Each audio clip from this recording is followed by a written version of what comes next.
Triple Threat Media is a New Orleans-based production company that documents the humanity of multi-hyphenates in the arts and entertainment industries. They produce everything from music videos to live and virtual events, reels, commercials, and podcasts. The people behind Triple Threat Media are the most smart, multi-talented, and humble professionals in the greater New Orleans area who love and honor the art of storytelling. How do I know this? Well, Triple Threat Media is my company. If you've been following my artistic journey over the last 18 years, you know it's always involved some type of multimedia production. All of that seasoning has put me in community with the best industry professionals in this area who are ready to serve you in your next media project.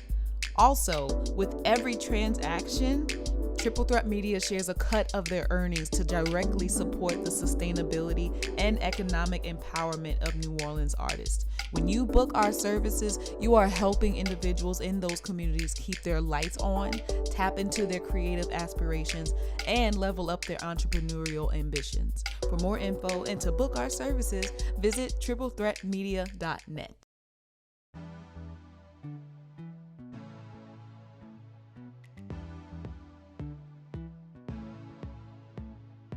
Hey everybody!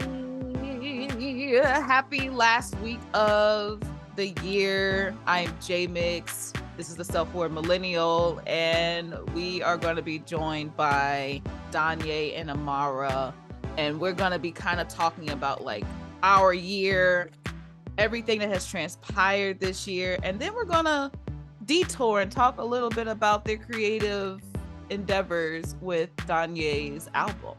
So, but first and foremost, as y'all know, I always got to give y'all in the mix updates. I'm telling y'all, every time I give y'all these updates be getting more and more detailed in terms of like, I always have something going on now. Like, this is weird. As I said before, the Self-Aware Millennial started during or basically right before the pandemic. So a lot of the things I was doing, like I didn't really have anything. I was just roller skating and like living my life. But like now I'm like back into the thick of doing performances. So in the mix is primarily going to be about that today.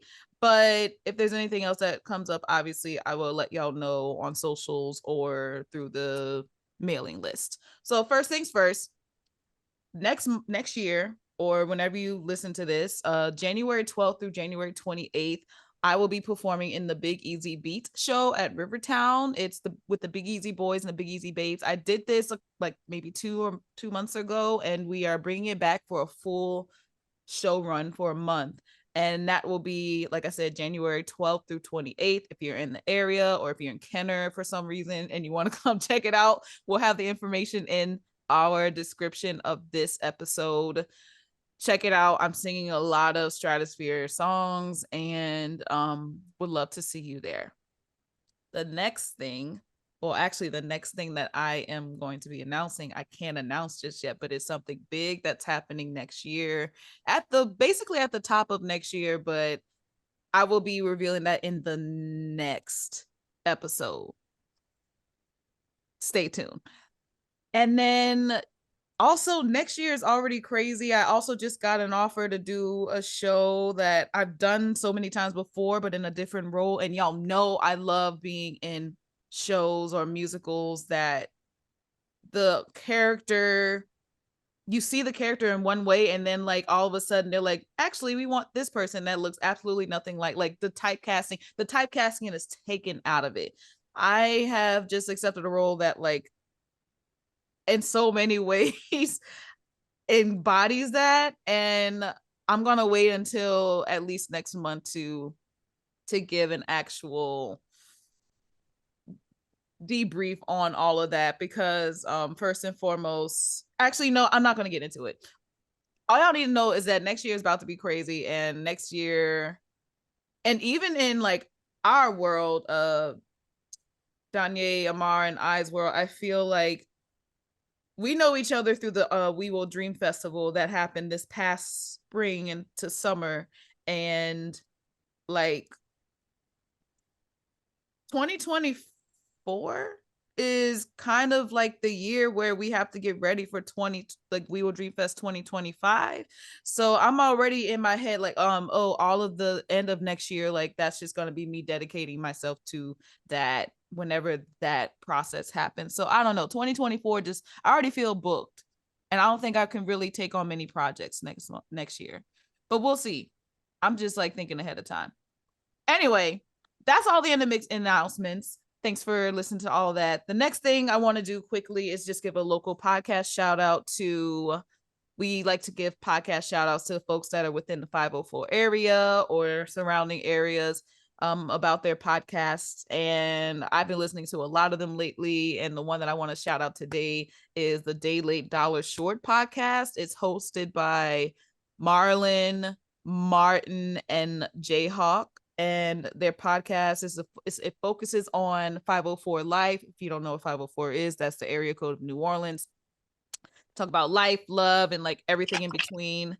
I've checked out a lot of their episodes because they have a lot of people that I know that come on there, and they've been doing it for years, and they're really funny. They touch on important topics that are pressing to the local community, especially about like the East and how folks don't be like in the East, but the East, like before Katrina, was like the place to be. But we're gonna talk about that with them whenever they come on this podcast.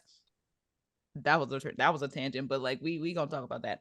And then they also like to push the narrative forward. So they're not just complaining, they're also trying to figure out solutions. So shout out to Daily Dollar Short podcast. And I hope to get some of them on this podcast soon. I will say this too. This past year, there was like this random podcast meetup that happened during a conference that was happening in the city. And it was like probably the only time I had like been proactive about going out to see like other podcasters that are in the area, and it was a really wonderful experience. Like I didn't expect to make as many connections as I did, but I kind of wish that New Orleans, like this was like a more of like an international, a national thing that they were doing. They were going from city to city to city to like do podcast meetups, but like it would be really nice to do something in New Orleans that is like strictly for New Orleans, for New Orleanians and locals that live here.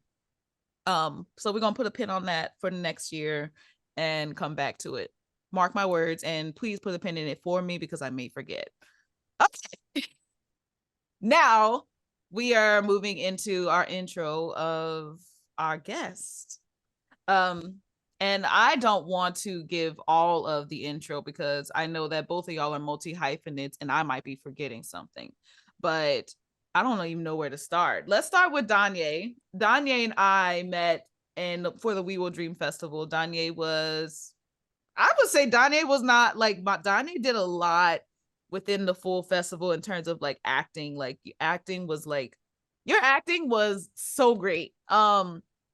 But no, I'm sorry. I'm like going into like, I need to be talking about what you do. But outside of acting, I feel like obviously you're a singer. Mm-hmm. Do you dance? You be dancing? Not professionally, but not I have. But that's okay. That's okay. Because Donnie be moving like. I got so many captures of Donye just like dancing. Like I feel like I could create a whole reel on just that. Come on, I might need that. Okay. I mean, I have it. But outside of that, I also have found that through just the interactions I've had with Donye is a very self-aware person, and has, in terms of like when I had your interviews with you, I just felt very like, wow, this person is really intuitive and like really knows like why they're here, you know? So I like to base my intros with my guests off of energies, and I've always had a really good energy just from jump with you, Donye. So I just wanted to say that. And in just a second, well, actually, no. Let's talk a little bit about like what you do outside of maybe acting and singing and everything else. Yeah. Hey y'all, I'm Donye Asante. I'm a multifaceted being. I've been an artist, since the womb, I feel like. But outside of like artistry, I'm born and raised in Chicago. So I'm back in Chicago. I spent 2 years in New Orleans, and it was the best time of my life. Like it reignited the fire in me to be an artist. I'm also an educator, so I'm a teaching artist here in Chicago, as well as I've worked in the education and nonprofit sector for 5 years now, and I'm a really huge advocate for not only like being mentoring youth and being that representation that we didn't have growing up, but also I'm huge on mental health, which we'll talk about today. Going back to school to be a clinical mental health counselor, which I'm so excited about, because I don't know, we need it in not only in our community, but the intersectionality of my identity, of me trying to find my own therapist, has inspired me to be the therapist that I couldn't find. So that's like who I am outside of my artistry, and I think it influences my art so much. Yeah. So that's me. That's Donye Asante in a nutshell. And it's always going to be ever evolving because as we live, we evolve into newer beings. So I'm excited to see what Donye this time next year will also be. You know how it be. And our second guest is Amara. Amara and I met through No Dream Deferred, which was I mean, we're contractors, so whenever we are working there. Yeah, and I think I don't remember what your original position was with No Dream Deferred, but I know it's kind of changed a little since like the festival. Like you kind of took on a bigger role. I know mine's was like, I don't know what mine's was. I was just doing something with content creation or something. I think I was there and then I was like, no, I really don't want to do that. But Amara, the energy that I get from Amara is very like, it's like, how do I put this? It's like Amara can say absolutely nothing at all. Amara could be just quiet in the corner, and I feel like I could read everything Amara is saying. I don't know what it is, but like Amara has this energy that like, oh, how can I put it? How can I put it? Oh, the best thing I can explain, the best way I can explain it. Y'all know the nun on Sister Act, the one that like we didn't know could sing, and then she comes out and sings, and everybody's like, "That's Amara." Okay, y'all. Black horse, okay? Yeah, it's like she comes off timid, shy, but then give her the mic, and y'all aren't ready. That is Amara. And you're also just an amazing like sound designer, sound tech, anything sound. And for this about the album that you did for Donye, you were the music. How do you put this? The music, the sound, audio engineer, but like also the what do they call people that do the little Producer. the producer? The Yeah, producer made the beats. yeah. I mean, if you need a vibe, if you need like a soundscape, if you need a vibe, like Amara is your person, basically.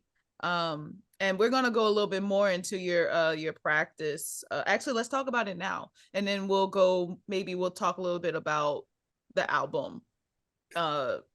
Before we Yeah. go into the year in review with the podcast, because I feel like there's gonna be a lot of intertwinings as we talk about that. So yeah, Yeah. Amara, talk about yourself. Yeah. So we met at through No Dream Deferred. I was the production manager. Okay. So at first there was a lot of virtual programming. So I was kind of virtually taking care of tech. And then the festival was born. I became the production manager and also the sound designer of all of the shows that were involved. Hey. So I am, a New Orleans born sound artist. You give me a story to tell and I can make the sounds that go with it to help tell that story. It could be a song, it could be a poem, it could be a play, it could a film. I've done a few of those. Um I really enjoy the work I do with KM Dance Project, which is like intertwined with dance and a live musician and film. It's all the elements all into one. That's crazy. But yeah, I'm out here. I have a Just question trying to for make good art. you. I have a question for you. So how do you bridge the gap between live sound and, mixing sound for soundscape situations? Like, I don't know, like you said, like your film projects and everything. Like, how do you kind of mesh those worlds together? I feel like I kind of approach them the same. I know Donye can touch on this a bit. It's like we talk through the story. What is the story that's being told? And then from there, it's like what kind of elements are related to that story? What things that are auditory? And what changes in that soundscape can help move us through whatever story that we're trying to tell. Mm, So okay. I feel like I have the same approach no matter if it's live or if it's in the studio. I need to know Awesome. the background. Yeah.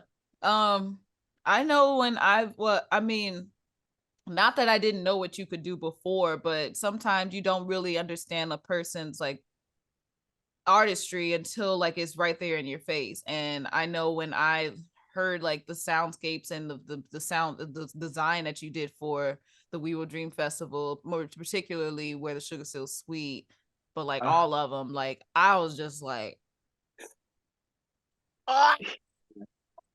go like to it work.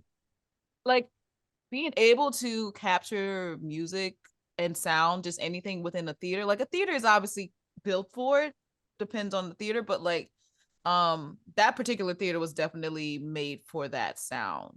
How do you think you would have approached that if the theater were like 10 times bigger? Ooh. I know I'd be asking the difficult questions sometimes. Like, no, that's great though, because I think about this all the time. I'm like, because in that smaller space, there was also like an old church, so it reverbed out a lot, so everything echoed a bit, and it sounded bigger than what it was. So Mhm. you were like very immersed. So Yeah. like in a bigger space, you're trying to get that same immersiveness across the board, which is hard to do, but Mhm. that requires like on the opposite side of sound design is like knowing your sound system. So like being able to place all the speakers where they need to go, and so everybody in each seat is having the same experience, not just the people in the front row are fully immersed. So like that's a whole nother level. Yes, it is. Yeah, we gonna have to. I want to have a sound designer podcast with like just a bunch of sound designers because I feel like I'm just gonna sit back and let y'all just start talking shop, and I'm gonna have different topics for y'all to talk about because I want them to be like because yeah, I would talk about different subjects within sound design. Um, and then just create a whole podcast on that because I just feel like y'all would have so much to say. Um, okay, let's talk about your album, Donye. Um, and then we'll talk about the year in review. Okay, cool. So, is this your first album?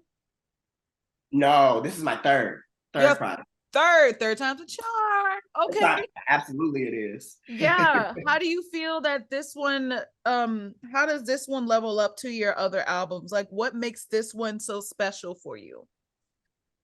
Oh man, that's multi-layered. That's I okay. think I think this is my favorite body of work, my strongest body of work, my most confident body of work that I've put out. I think I've been saying this is my coming of age album. Like when I first started releasing music, I was in my early 20s. Like when I first started writing, I was like 18, 19. And when I first like released all of those songs was in 2019. And that was kind of the end of that chapter. Um, these songs from HeavenEarth are from 23 to 27, like the ages. I started writing it at 23 and then I stopped writing it at 27. And I think people get to see me grow up.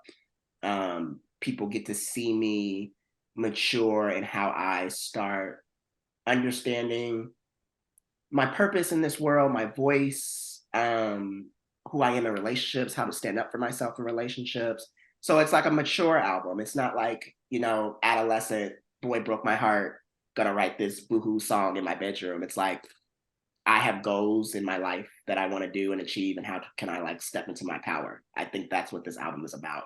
And I think it also, as a artist, sonically, vocally, it's me believing in myself more than I ever have. You know, I think it's eliminating self-doubt and recognizing how strong I am as an artist, which I don't think I had in my first two projects. So it's all of that combined, and the title behind it, Heaven Earth, is me being more present in every aspect of my life and realizing that like heaven is not a destination, it's in the here and now, whether that's in my artistry or just in my life in general. So it's very special to me. It's very healing for me, because I think when we think about the time of 2019 through 2023, of all of our peace of mind with regards to the trials and tribulations that we saw in this world in our personal lives, I wanted this album to represent how we all can regain our peace.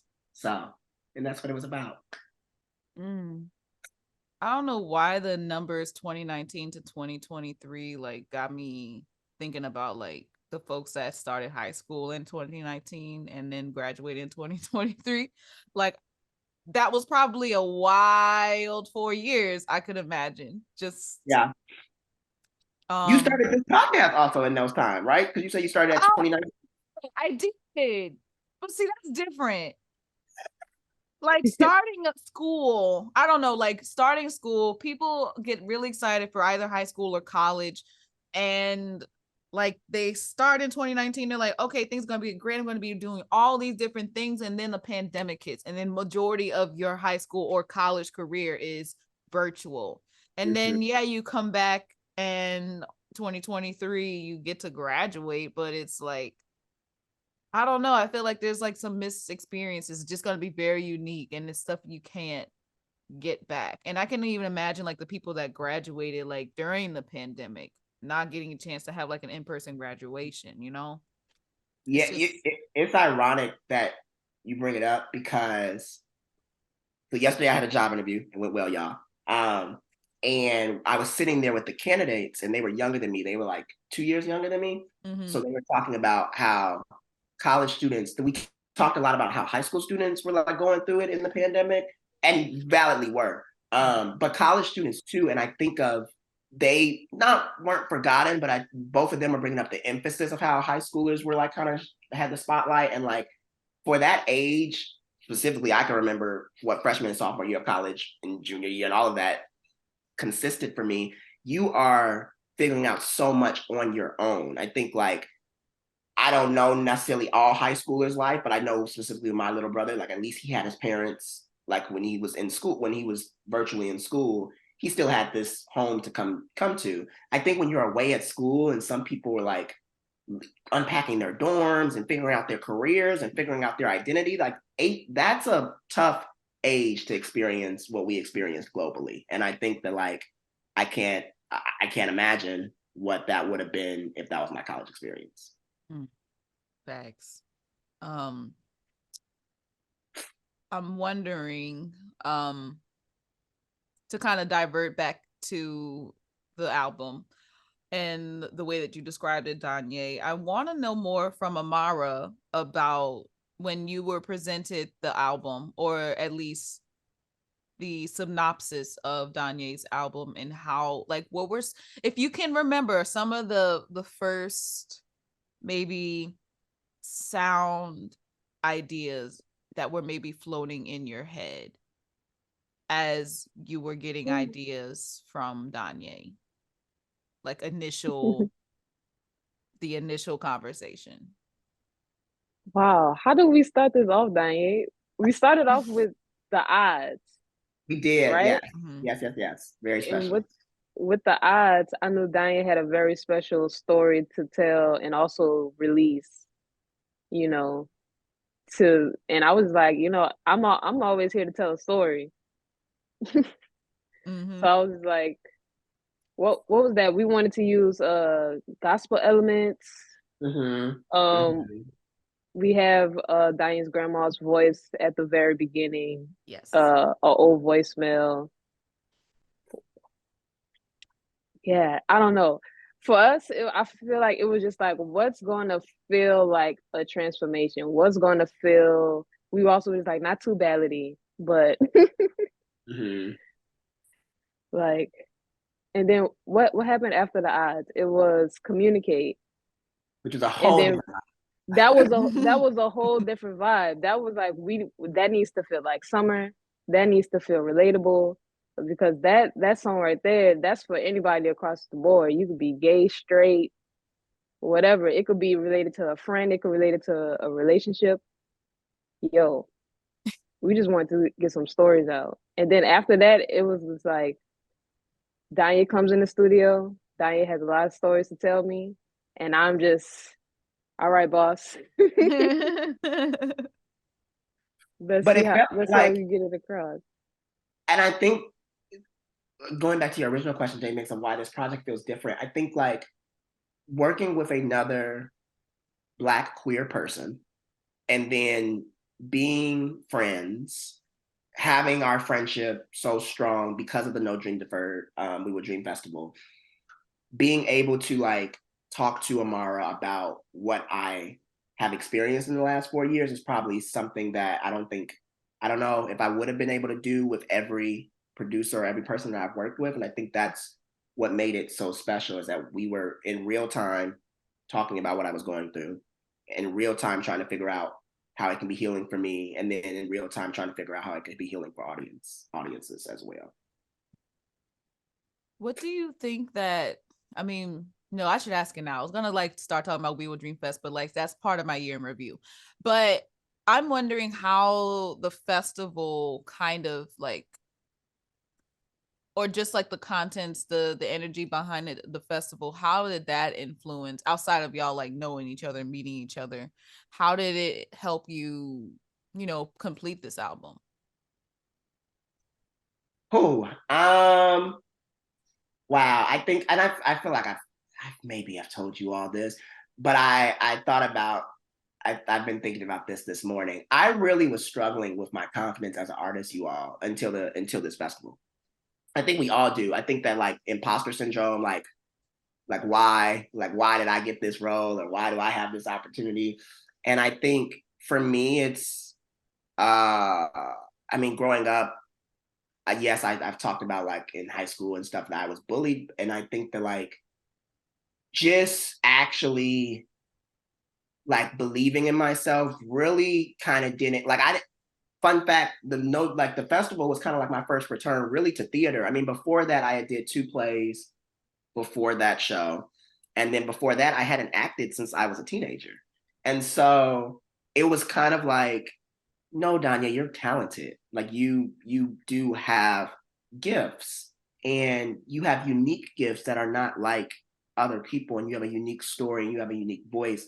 I think that playing the character of Rana specifically, that was such a unique story, and I felt so proud to tell that story and chosen to tell that story.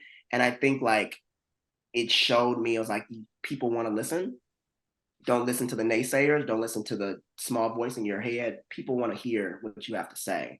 And play a character that could not talk, right? That didn't have a voice, influenced me even more to shine light on my own voice. So it's all of that. I think like moving forward, I'm realizing, yeah, you can dust your shoulders off. You are talented. And I think I wouldn't have had that without the festival. I also feel like in the sound design of the festival, I bounce off of the actor's energy. So I can't create without Donye giving me something. And also with the show is like, if you're dealing with a character that isn't speaking most of the time, how can I help tell their story through whatever action and blocking is happening on the stage? And then also, even before Where the Sugar's Still Sweet, we did Drape to Mania. Donye's song is the opening song of the show. Yep. And that's just because one, Donye is so talented, and two, the song matched so perfectly when I was going like into research to see what needed to be the opening song of the show. And it Mm-hmm. was like just perfect alignment. So I feel like that also, that being your return back to theater, it was just that confirmation from the universe that this is where you needed to be at that time. Mm. Like for real. So, you know, Mm. you helped me because I could not find another song to match. You helped me.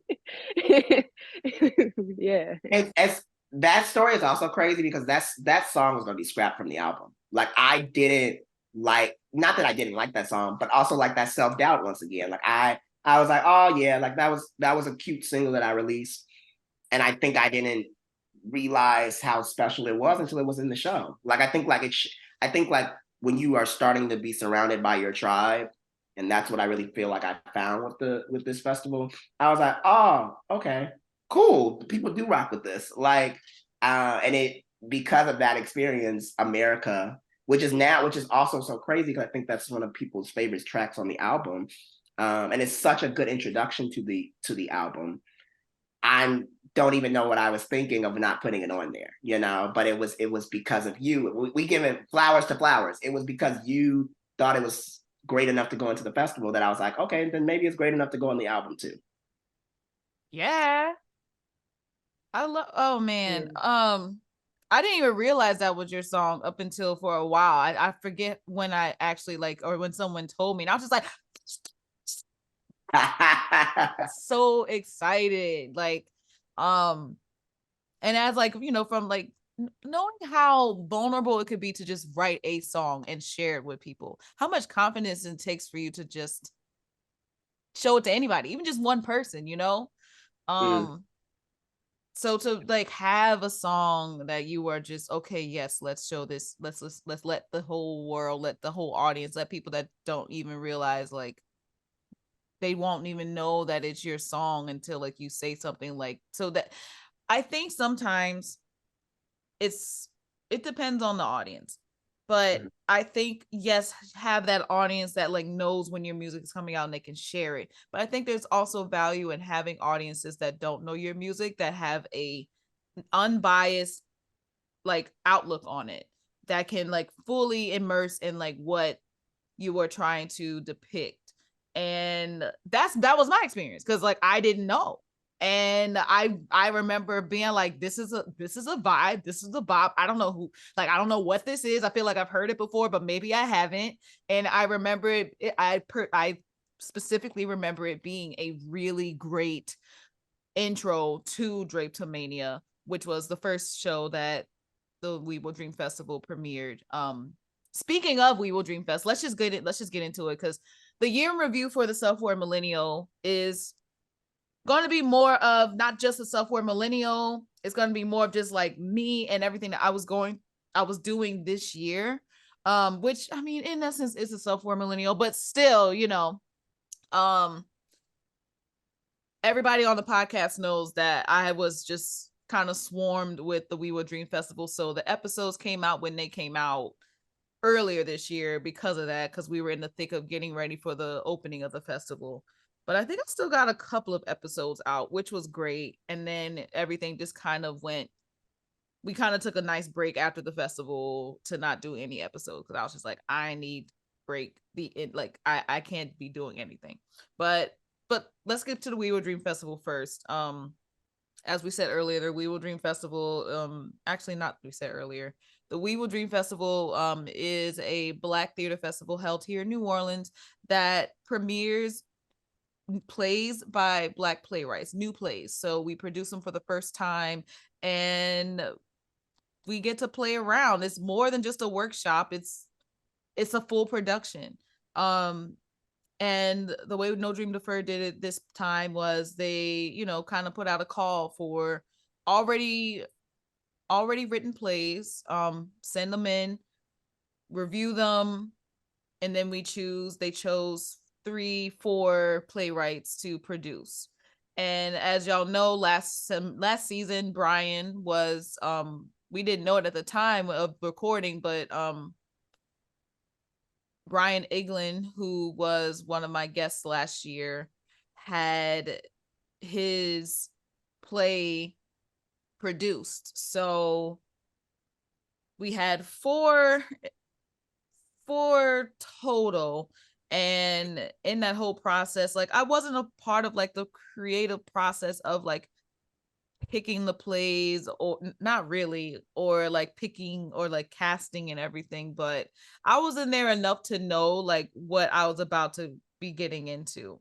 And I remember just getting really excited, and I was excited because everyone else was excited too, but then I was also excited because I was like, wow, I get to like make sure visually people can embody and see like what is actually going on here. um it was a fun challenge. I mean, it was really challenging challenge, I will say. Like, I'm not saying that it was easy.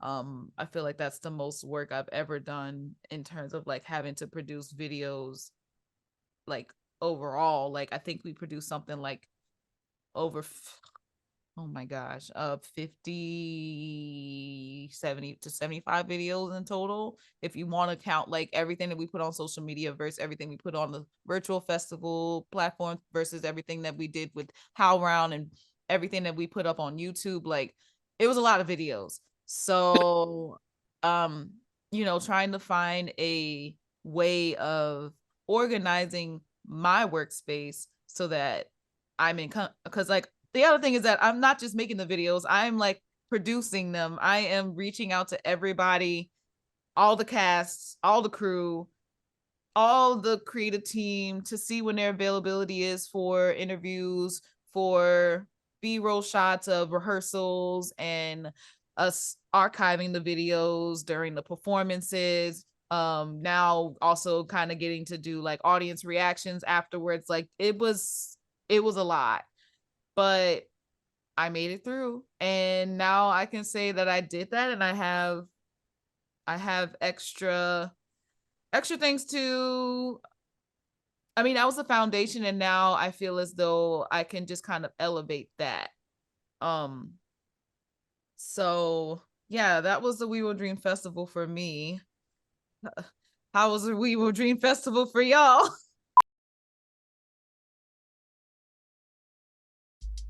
Is this conversation speaking to you right now?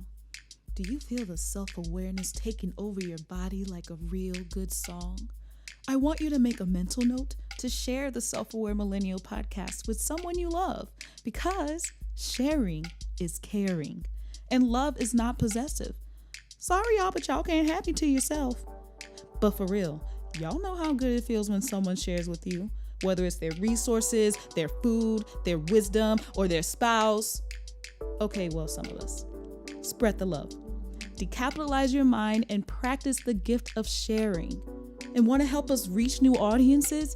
Rate us 5 stars on Apple Podcasts and Spotify. If you're feeling extra giving, leave a compliment. Come on, you know you want to. Enjoy the rest of the show. You want to go first, Amara? Yeah, sure. Yeah, it was a doozy doing 3 plays all at once, fully produced, and then ending off with a big staged reading. Managing all of those things on the tech side, I'm taking care of the stage managers, I'm taking care of all of the designers. If the actors are having issues, getting in and out the building, parking, I'm handling all of that. Like, it it was a lot of work. I am grateful for the work. I feel like I learned a lot. I feel like I learned how to troubleshoot like crazy. As a tech person, that's like a gold medal, being able to troubleshoot really fast. But like on the sound design side of it, I just feel like I spent that time like really expanding my artistry and like really finding the limits of what I could do. And like especially like shows like Where the Sugar's Still Sweet with Donye, like that was a whole nother level of sound design that I didn't even know I was capable of. Like I knew I had the ideas in my brain, but I never had an opportunity to put it out on paper. It was like a blank canvas for me, and I was just able to go ham. So I am very grateful of that. And but yeah, that was all the way till June, and then after that, I went to New York Stage and Film for the summer. And then when I came back, I've been designing solos ever since. I did some solos with Crescent City Stage. Right now, Christmas Carol is up. And I have a Blessing for Christmas going on at the Andre Caillou Center. And then, it's just up from here, Yes. Yeah. So all in all, the We Will Dream Festival for a lot of us was very transformative and a big learning curve for a majority of us. And I will give a shout out to Lauren Turner, who saw a lot in us that we didn't see in ourselves, and somehow we got it all done.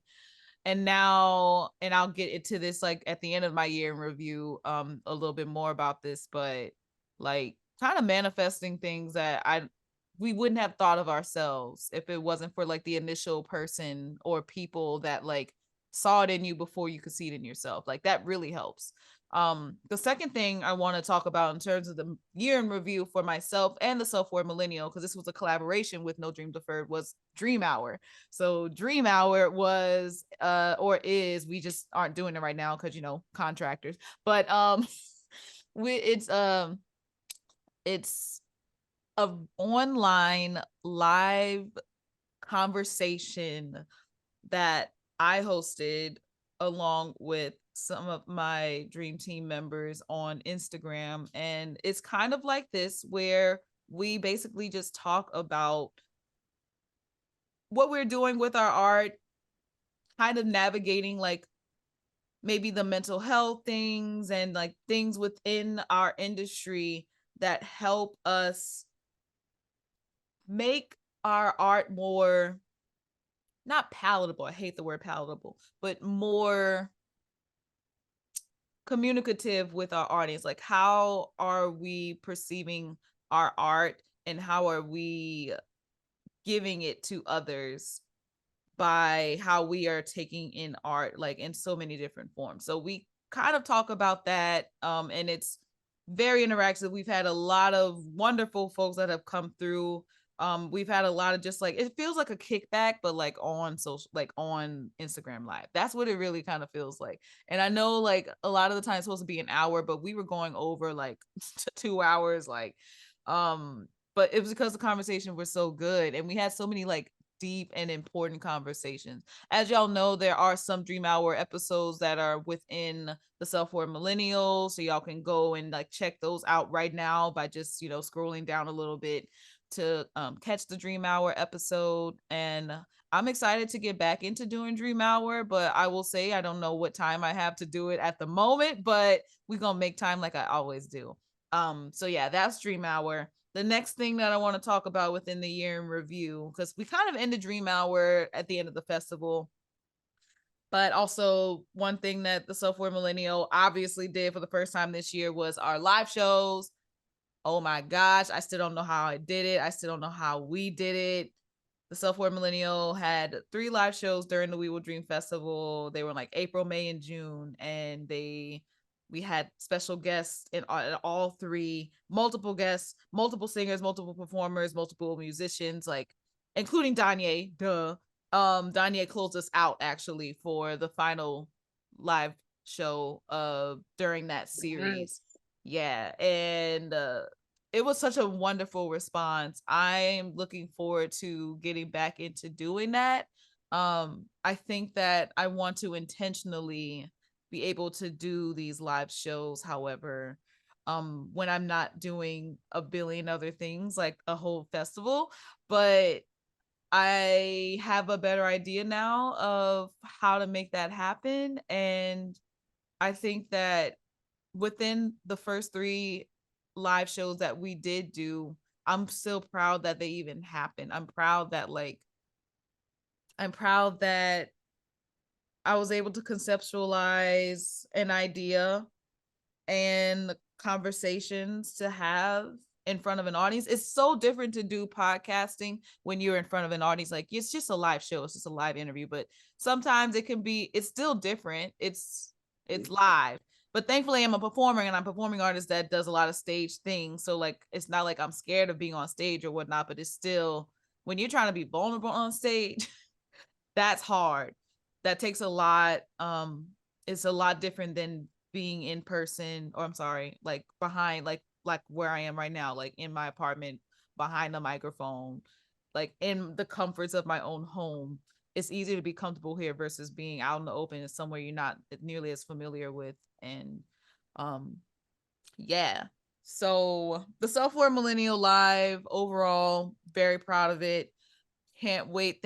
And also just thank you to everybody who was a part of it, from my sister who made the pralines, to Lefty who mended the door, to my other sister who took photos, and to my crew, my Dream Festival crew who were videotaping, Alex and Theo who were doing the stuff up in the sound booth. Like, I mean, like it takes a community, and it really means a lot to me that there are people. And let me get that back.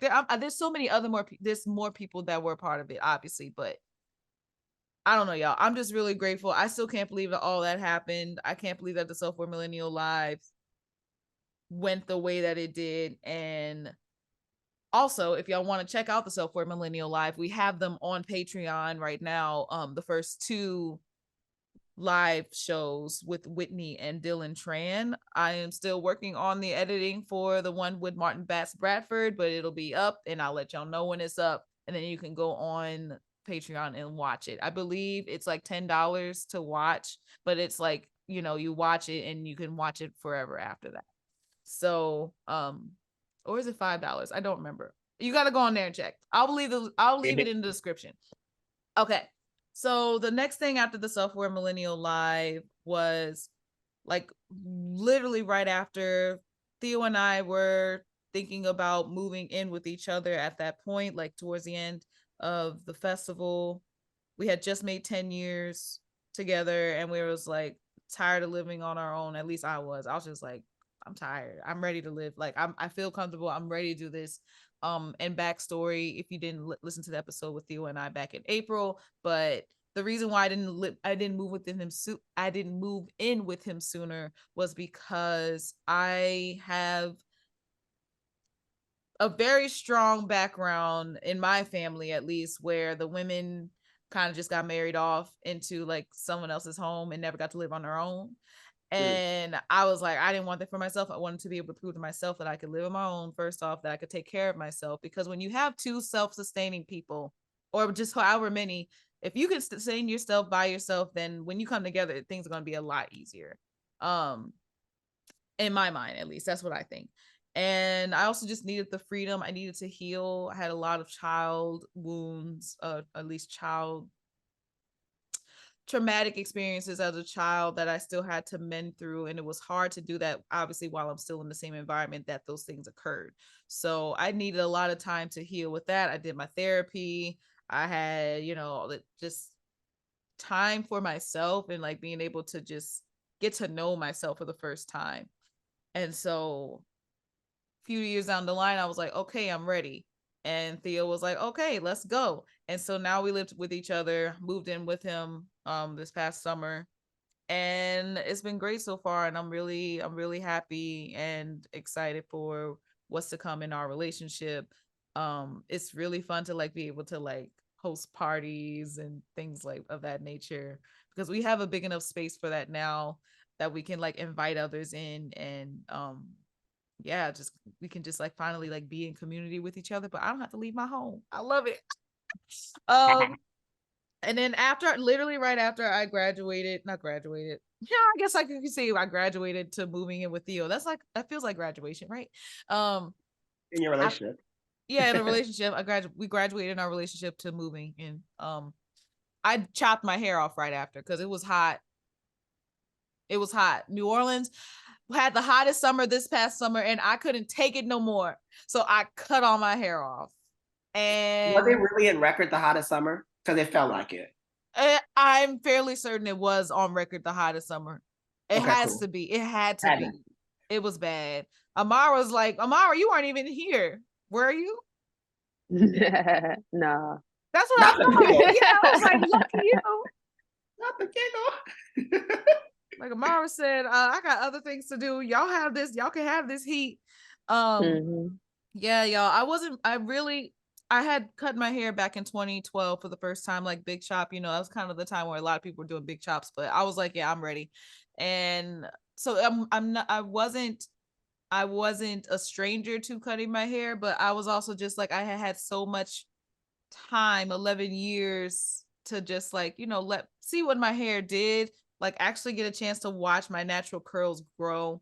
And like what like first off, my genes are good. Like y'all, I have really thick hair. I had thick hair coming out the womb. So I mean, I don't, you know, my grandma died and she had a full head of hair. And I'm like, okay, I think I'm gonna be like that, you know? Like I'm just gonna have full head of hair my entire life. At least I hope so. But if I'm anything like my grandma, my late grandma, I'm gonna have full head of hair and I'm looking forward to it. Folks gonna be like, ooh, she got a good head of hair. But anyway, but for right now, like no, I had to cut it. I had so much that I had coming up for getting ready for the podcast again, like starting new episodes, starting my company, um also working and just like getting other things together. And then the heat, I was like, first off, my hair needs a break. I felt like I got to a point where I was doing so much with my hair. I feel like I was taking so much time to like make sure my hair was, oh, someone calling me scam likely. um I just didn't have time to do my hair no more, and I didn't feel like paying someone to do my hair. I did not have the money to have someone else do my hair. And the way that they be charging in these the hair salons these days, like if your hair is past a certain length, they charge you more. And so I couldn't do it no more. So I cut it off and I'm giving it a break. I'm letting it grow out, but it still kind of looks like Peter Pan right now. But you know, it is what it is. It's hair to grow back, and I can thankfully find a way of making it work for its awkward stages, like right now. And it's cool. My hair is still cute regardless. You look good. Thank you. Thank you. Um, yeah. And it's growing back fairly fast too. Like I cut it back in like late July or early August or something like that. And I've only done like one cut to it. I got it straightened for the show I did at the LPO a couple of weeks ago. Because I needed it. First off, it had never been like straightened. So like I wasn't able to see, it was like it was still very uneven in certain spots, but now it like has a shape. So yeah, y'all, that's what happened. I chopped my hair off, right? And then the last thing I want to kind of go into obviously is I started a media production company, Triple Threat Media, which if you've been listening for the last couple episodes, I've been basically like they're my sponsors. I am my sponsor now for these podcasts at the moment. But Triple Threat Media, I wanted to be a media company for multi-hyphenates to curate multi-hyphenate productions. So outside of the podcast, I also do live streaming for live stream events for artists if they, let's say, need like a camera or two so that they can get their going, like for their live stream, or I'm sorry. So for people that don't know what EPK is, I think that's what it's called, but it's like basically like it's almost like the resume that a band would send out to different companies or different festivals or whatever, to like have the folks that plan these festivals take them to be one of the performing artists for that festival. It's like a real, in the acting world, it is basically a resume in like the job world. Like you just give them all of they want like a visual of what you sound like, but also like what your vibe is, to see if you work for their event. So we do that. We do we do reels, commercials, obviously podcast. We do, I'm probably missing some other ones. We've done some interesting things the last couple of months, but I didn't know, like I didn't get a chance to really promote Triple Threat Media, although we've only been out since like August, September, something like that. We've had a lot of gigs, more than I would have expected at the beginning of a company. That it was, I wouldn't say it was overwhelming, but like it was just something that I had to quickly learn how to manage a business without having a business manager. And that could be hard. I'm still looking for someone. If anybody is listening to this and then like needs an account, like I primarily right now I think need an accountant, and it would be nice to have a business mentor. So I need business mentors. I would love the help. If anyone that's listening has any leads, please send them to me. I'm gonna need it, especially for next year, the way things are going and the things that I have not announced yet. Because of that, I don't want to announce it until I have something in place. um and that's that, because I'm afraid that like if I announce too many things too soon, I'm going to get overwhelmed because I don't have the support on the back end, the parts that like a lot of people don't see. Like I need that before I can do the front end stuff. So yeah, y'all, that is kind of the main basis of everything that's happened this past year, outside of obviously getting into our season 4 that we are currently in of the Self-Aware Millennial, which I find so far has been a little different than like season 3, only just because we're more in the after COVID times now. But we're still in this weird in between, like we're like at the end of this in between, and just also everything that's going on around the country, across seas. Like feels it feels different. It definitely feels like its own season. um and I can't even, like, I had put in my outline that I want to talk about like one of my favorite episodes this year, but honestly I feel like I can only do that after this season is over, because there's still so many other episodes to produce. And I want to be able to just give, I want to be able to like take in the season to like really be like, this is the one. Or I don't even like picking favorites, let's be honest. Like every episode that I do has something different that is brought to it. And also shout out Bethany Lee, because Bethany Lee has been tagging the Self-Aware Millennial in Instagram about like her favorite takes on episodes that we've been producing. And I want to remind y'all that yeah, you're listening, but like feedback means so much, even if it's bad feedback, because then I know at least you're listening. Like and I know sometimes like you can get into a groove of just like, at least for me, like I just get into a groove of like just like doing an episode, posting it, barely promoting it, and then going on to the next one. So I can, at least me, I'm like, oh, I got to do another episode. But like, I may need to just find more time. I don't have the time, but maybe somebody else does, to just see if I can find more ways of like getting feedback on certain episodes that people I for sure know have watched. But if you're on Spotify and you're listening to this episode on Spotify, you can go in now, and for at least podcast episodes, you can type what you liked about the episode, and I get to read that. I and our team get to read that. And so if something sticks out to you and you're like, oh man, I need to make sure J.Mix knows this so that they can do more of this, please, please, please, please, please reach out either through Spotify. You can email us at the self-aware-millennial@gmail.com, or you can DM us on Instagram. Anywhere the Self-Aware Millennial is, like either I or somebody within our team is going to see it, and they will direct it back to me.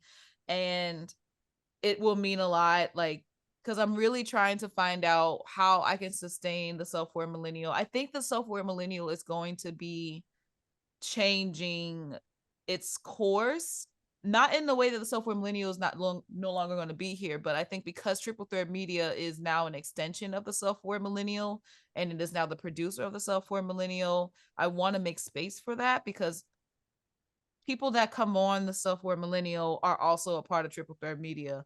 Like they do things for Triple Thread Media. They either, like in Amara's case, like Amara just mastered the song for a song that, well, actually at this point it'll be out, so great. Yeah, for the Santa Don't Want Your Cookies song that Dirty Coast just premiered.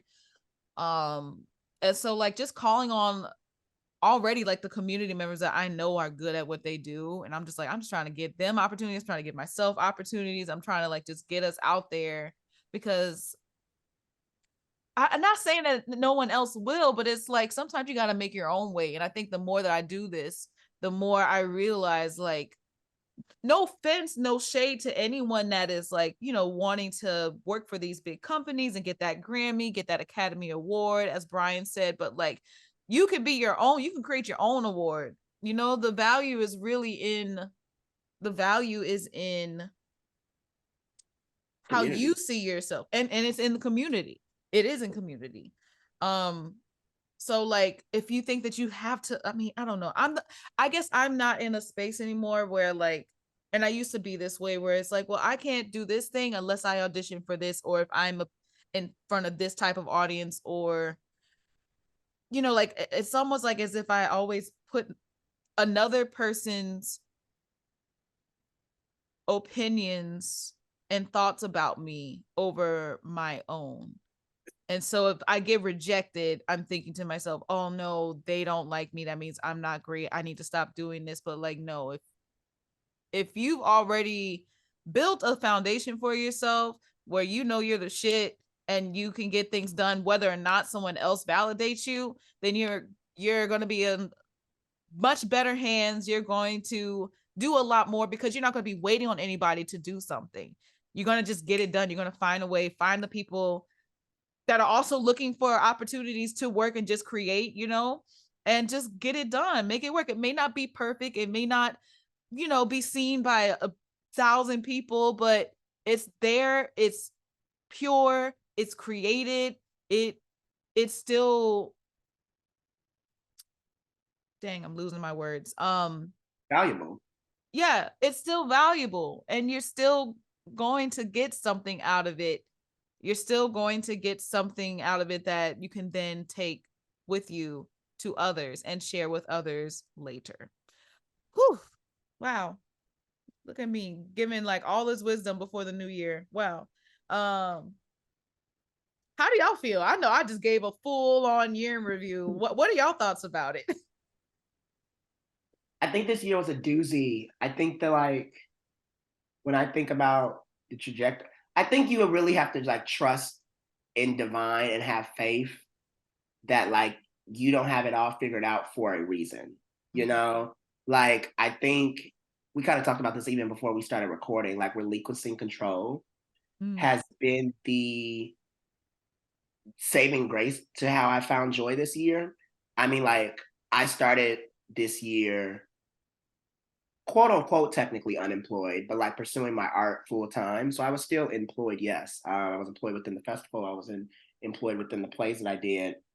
But then full circle now, like when I get off this, you know, interview, I'm going to go look for a new apartment in Chicago. I have now a full time job, you know, in the horizon. I have an album out. I've met so many cool people. I've gotten to do theater in such a larger setting than I've ever dreamed of. And I think I started this year not knowing how to put one foot in front of the other, but I having faith that it was going to work out because I trust in my talents. I trust that someone's going to see in my talents. And so it's interesting. I feel like I had like a like when you look at the hospital and they have the life thing, the heart rate. I feel like that was kind of my year. But honestly, it has to be like that because if you flatline, you know, you clock out. You have to have the peaks and valleys. So it was a beautiful year. I think now, looking back at it, I think like I did not know a lot, and now I have so much clarity. I think I've been searching for clarity. That word, like, why is that happening? Why is this happening right there? Why, like you talked about the rejection earlier. Why is this door being closed right now when I really thought I was supposed to be opening this door because this needed to happen? You know? And I say, with regards to my trip to New Orleans, my 2 years in New Orleans, I really do think this album was the reason why I was placed in New Orleans for the 2 years that it was. Beyond like all the other things too, I think that it wouldn't have happened if I never went to New Orleans. So I thank you all because I now have an album out. So What about you, Amara? I feel like this year was really like a test of my artistry, Mm. test of my capacity, a test of my time management. That part.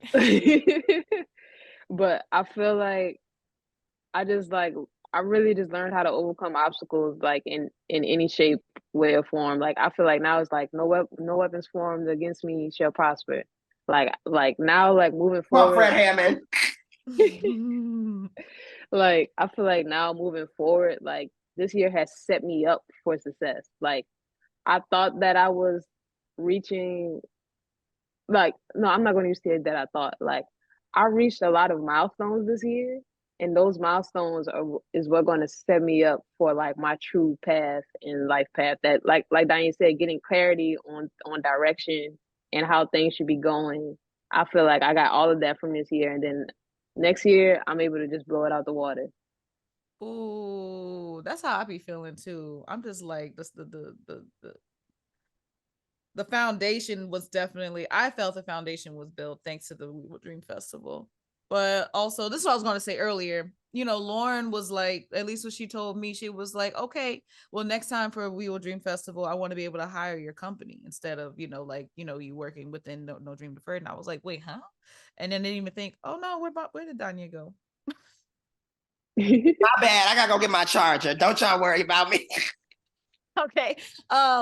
No, what was I gonna say? Yeah, so and I didn't even think about that. I was like, well, how am I going to start a company? I don't know how to start a company. And she was like, you just kind of did it with the festival. And I was like, oh, you're right. You know, like I had all the tools. I had already had everything in me. All I had to do was like start it and get it running.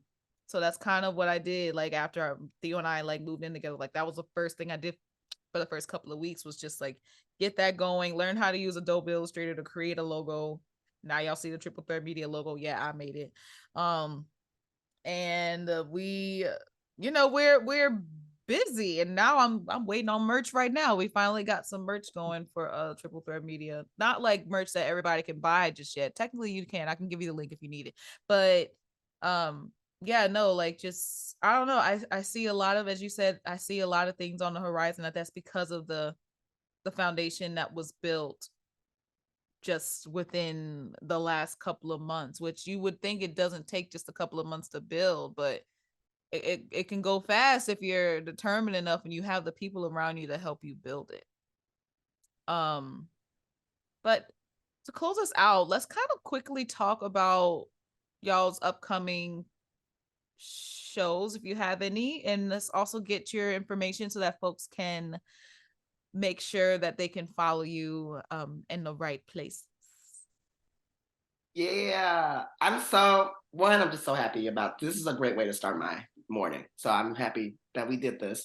I got some cool things coming up in the new year. Me and Amara we're gonna do some more music, so stay tuned for more music coming from us. I am going to be with Chicago Playback Theater here, which is an improv group where we, you know, tell people stories live on like stage. We hear people's stories and then we tell them on stage. So that's going to be a really cool thing. I've never really done improv. I'm getting into my little improv bag. I have dreams of being on SNL and sketch comedy and all of these things. So I'm really excited. I am working on my second play that'll be putting up and during the summer of 2024 at the Twilight Room at the Always Lounge called Shadow. Amara's going to be hopefully sound designing. I'm going to be directing, writing, and starring in it. So I'm really, really excited. And it's going to be kind of like a visual album to HeavenEarth. Like some of the songs will be featured in the play. So I'm really, really excited about that. And we're having our first production meeting at the end of the year. And I'm really, really excited because I get to direct and write a play in New Orleans, and I get to return back to New Orleans. So y'all will see me again. So I'm really, really excited to be back. So next summer. Congrats. Yeah, okay, I guess I'm next. Yes. Wow. So coming up in 2024, I start off by going to Alabama Dance Festival with KM Dance. We'll be presenting out there. So taking another immersive show and putting it in a big space, going to test that out. That's my first not first obstacle, but first milestone to hit this year. Right after that, I'll be doing Clyde. I'll be sound designing Clyde's by Lynn Nottage in Idaho at Boys Contemporary Theater. That's Idaho. hmm yeah, they'll be opening up the first week of February, It's gonna be and cold. then I come back. I enjoy Mardi Gras, and I will be sound designing the Color Museum happening at the New Orleans African American Museum in Treme. That's gonna be a lit show. Yo, is it? It is. Yo. They're cast. They're cast. What? Yo, I went to the first Someone send me the reading and I cast was list. hurt. We'll talk. Someone send me the cast list. Someone send that to me. I don't know everybody, but I know a few. yeah, but I know enough, and I've been talking to Naj before, just about the whole experience of everybody that came to audition and like having a really hard time like choose. I'm ready. I said, you know what? I don't want to audition because I want to be there and watch it and immerse in it as an audience member. I want to fly back. It's giving New Orleans All Stars. Like, Yeah. yo. Yeah. But yeah, after that, I'm gonna try to get more work out in New York, and then come back, and then like you said, start getting ready for the festival. Next Yeah. festival next year. Oh man, can you believe my goodness. Yeah. I don't even want to think about it just yet because I'm like, I gotta make sure other things are in place before like we do that again. But you know what I mean? But thank you, both of you, for being a part of this final episode of not the new year, of the old year. Thank you everyone that has been listening to this podcast since 2019 or 2020, early 2020 when we started. If you have been here since the beginning and are still listening, I would love to hear like how your experience has evolved listening to this podcast. Feel free to just DM us about that. I would just love to hear about that and read that like as end of year reflections. And the last thing I want to say before we close out is the Self-Aware Millennials Patreon, as y'all know, has been around since maybe like May of 2020. I think I started it back in May of 2020. And in that time, a lot of things have transpired in my life, in everybody's life.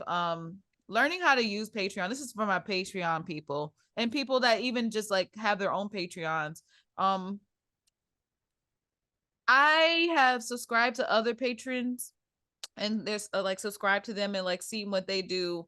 And I know a lot of folks be having like teams to like just keep their Patreons going. And I got to a point where, it's just myself running it. And I know there were mainly times where I guess I was trying to keep up with other patrons, or I'm sorry, people that have Patreons that aren't myself, like other artists that run their own. And I'm seeing what they do. And I'm like, wow, they're doing like all this stuff. But when I realized they had more than one person that was running it that could do all that, I was like, oh, that's why. So I gave myself forgiveness for not posting regularly when I got to a point of just like I was really ill in my mental health and like, just giving myself grace. But now I'm at a point with the Self-Aware Millennials Patreon. I will be completely transparent. We have lost a lot of people since the initial launch of Patreon, which is fine. A lot of our financial situations have changed. I have changed this payment structure from like, I think everybody was paying $5. And then I started adding like $3 and $1 tiers so that people who still wanted to check it out, like we now have a sliding scale.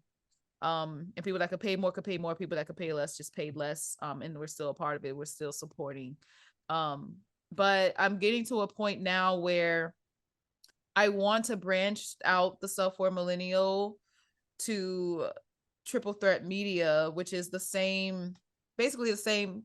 It's the same people that run the Self-Aware Millennial that also run Triple Threat Media. But I think this will also give a lot of us leeway to also support the artists that will be working within Triple Threat Media as we continue to build the business, the community, the organization, whatever you want to call it. At this moment, we're still very new. It's going to be the same Patreon, but we're going to be including a lot more Triple Threat Media behind the scenes things because we got a lot of that and we have a lot of conversations and a lot of things that are coming up next year. As I said, I'm not making those announcements until I have things in place. But once I do have those in place, then y'all will know, and Patreon will probably be the first to know. So if you're not subscribed and you have like $1, $3, or $5, or $7 to spare a month to just help us keep this going, you can go to www.patreon.com/theselfaware-millennial. I want to thank Donye and Amara for joining me for this episode. I really appreciate y'all. It was so nice to basically start this year with y'all and end it with y'all. You know what I mean? Gang, gang. Yeah, and y'all definitely be back. Yeah, y'all are the perfect guests. And I really hope that we all win next year. I really hope that all of us, yeah, and y'all too, everyone that is listening, because y'all listen to this episode, y'all are gonna win next year. I claim it now. I claim it now. Already yours. Yeah. Okay, everybody. Well, I will see y'all in the new year. I hope that y'all have a lovely rest of your holiday. Bye. Bye.